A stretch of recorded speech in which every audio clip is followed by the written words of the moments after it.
ఒక అధికారి అండి అతను. కానీ అధికారము మనం రక్షించదు, ధనము మనం రక్షించదు. ఓన్లీ ప్రార్థన చేస్తానండి, రక్షించదు. ఓన్లీ ధర్మకార్యాలు చేస్తూ ఉంటానండి, అది రక్షించదు అండి. బహు విస్తారంగా పేదలకి నేను పంచిపెడుతున్నానండి, అది రక్షించినట్టు కాదు. కానీ క్రీస్తు తన స్వరక్తం ఇచ్చి సంపాదించిన ఆ సంఘంలోనికి రక్షణ పొంది వచ్చిన వారు రక్షింపబడతారు.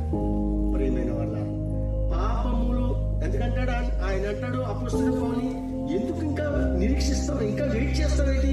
నీ గత పాపములు క్షమాపణ కొరకు బాప్తిసం తీసుకో అంటాడు. అంటే బాప్తిసం ఏం జరుగుతున్నాయి ఏంటండి? గత పాపాలు క్షమించబడతాయి. ఎంత గొప్ప విషయం! గత పాపాలు క్షమించబడడం అనేది చాలా గొప్ప విషయం అండి. గ్రంథం చెప్తుంది